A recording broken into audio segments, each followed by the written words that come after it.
Good morning बच्चों। Lockdown की पाठशाला रामगढ़ में आपका पुनः स्वागत है। बच्चों, पिछले 3 वीडियो में हम लोग मिल चुके हैं और लोकतंत्र से संबंधित चर्चा किए हैं। बच्चों, आज हम लोग वर्ग 10 के प्रथम पाठ सत्ता की साझेदारी से संबंधित चर्चा करेंगे। तो बच्चों, आज हम लोग चलिए जानते हैं सत्ता की साझेदारी क्या है। बच्चों, सत्ता यानी शासन को चलाने के लिए सत्ता में बैठने वाले जो लोग होते हैं वो देश के अंदर रहने वाले सभी लोगों को लेकर चलते हैं, चाहे वो बहुसंख्यक हो चाहे वो अल्पसंख्यक हो। अगर देश का विकास करना है तो देश के अंदर रहने वाले अल्पसंख्यक और बहुसंख्यक दोनों समुदाय को साथ साथ लेके चलना होता है। जिस देश में सामंजस्य बैठाकर चला जाता है वहाँ सत्ता की साझेदारी, सत्ता में बैठने वाले जो लोग होते हैं शासन को अच्छी तरीके से कर पाते हैं और देश में शांति व्यवस्था कायम रहती है। तो बच्चों, आज हम लोग इसी से संबंधित जानते हैं दुनिया के 2 देश, एक बेल्जियम और दूसरा श्रीलंका की जातीय बनावट, जिनका सत्ता में साझेदारी को लेकर विवाद और सामंजस्य चला था। तो बच्चों, आज हम लोग दोनों के बारे में जानते हैं, वहाँ के जातीय बनावट के बारे में जानते हैं। सबसे पहले हम लोग बेल्जियम की जातीय बनावट के बारे में जानते हैं। बेल्जियम यूरोप महादेश का एक छोटा सा देश है जो कि हमारे हरियाणा राज्य से भी छोटा है। आज छोटा देश होते हुए भी वहाँ पर जो जातीय विभिन्नता है, जातीय जो असमानता है, उसमें विवाद बार बार खड़ा हो जाता था। उससे भी ज़्यादा जटिल अगर जातीय बनावट थी तो श्रीलंका की। श्रीलंका का जातीय बनावट देश के लिए खतरा साबित हुआ और वो देश में गृह युद्ध का कारण बना। तो आओ हम लोग सबसे पहले बेल्जियम की जातीय बनावट के बारे में जानते हैं। बेल्जियम में मुख्य रूप से 2 समुदाय के लोग रहते हैं, एक डच और एक फ्रेंच। डच जो बेल्जियम में बहुसंख्यक है उनका प्रतिशत 59% है और फ्रेंच जो वहाँ के अल्पसंख्यक में आते हैं उनका प्रतिशत 40% है।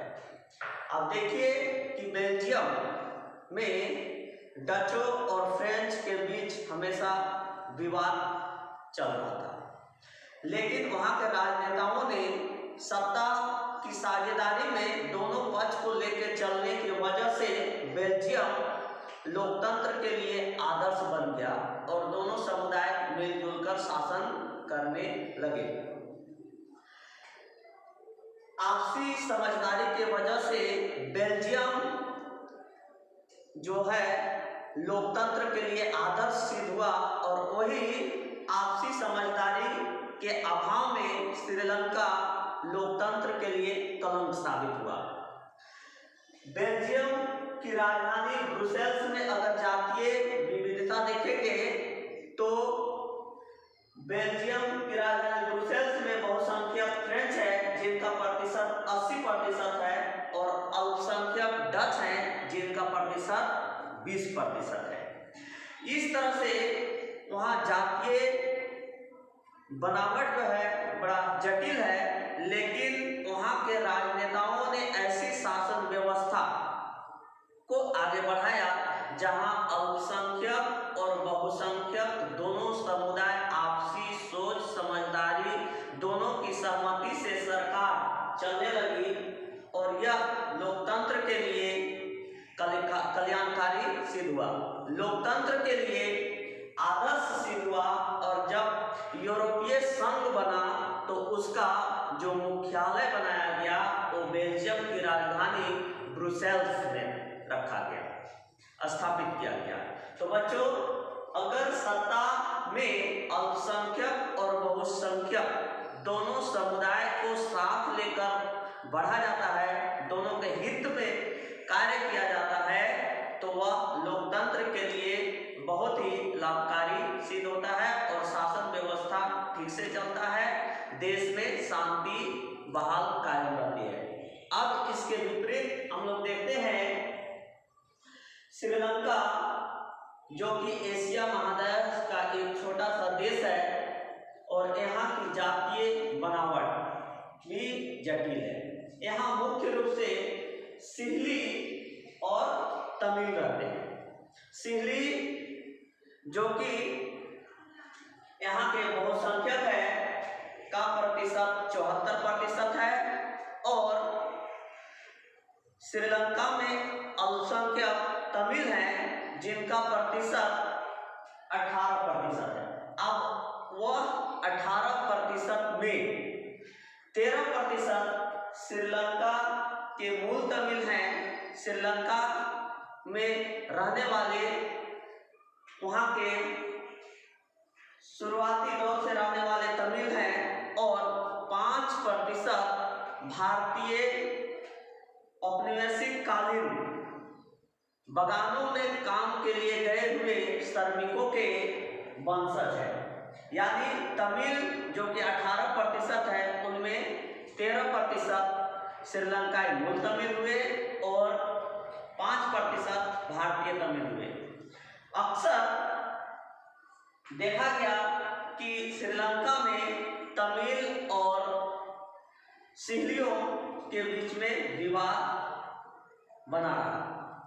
1948 में श्रीलंका आजाद हुआ।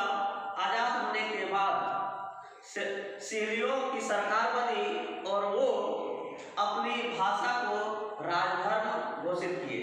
कुछ दिन के बाद पुनः कानून बनाकर वैसे लोगों का सरकारी क्षेत्र में नौकरी की व्यवस्था की गई जो सिंहली जानते हो। इस तरह से सिंहली और तमिलों के बीच में हमेशा विवाद चलता रहा, जो कि आगे चलकर श्रीलंका के लिए घातक सिद्ध हुआ और श्रीलंका में गृह युद्ध का माहौल बन गया। इस तरह से हम देखें कि सत्ता की साझेदारी में अगर अल्पसंख्यक और बहुसंख्यक दोनों समुदाय को लेके बढ़ा जाता है तो शासन व्यवस्था सही तरीके से चल पाता है और देश के लिए लाभकारी सिद्ध होता है। अगर अल्पसंख्यक को बहुसंख्यक दबाने का प्रयास करते हैं तो यह देश के लिए अहित सिद्ध होता है और देश के लिए विवाद लेके आता है। तो बच्चों, हम लोग देखें कि सत्ता की साझेदारी देश के अंदर शासन व्यवस्था को सही रूप से चलाने के लिए अल्पसंख्यक और बहुसंख्यक दोनों समुदाय को लेके चलना चाहिए। तो बच्चों, आज हम लोग जाने सत्ता की साझेदारी क्यों जरूरी है। अब हम लोग इसी से संबंधित 2-4 प्रश्न उत्तर कर लेते हैं। बताइए, बेल्जियम में बहुसंख्यक कौन है? बेल्जियम में बहुसंख्यक डच है और उनका प्रतिशत 59% है। बच्चों बताइए, बेल्जियम में अल्पसंख्यक कौन है? बच्चों, बेल्जियम में अल्पसंख्यक फ्रेंच हैं और उनका प्रतिशत 40% है। अब बताइए, बेल्जियम की राजधानी कहाँ है? बेल्जियम की राजधानी ब्रुसेल्स है। ब्रुसेल्स में बहुसंख्यक कौन है? ब्रुसेल्स में बहुसंख्यक फ्रेंच है और उनका प्रतिशत 80% है।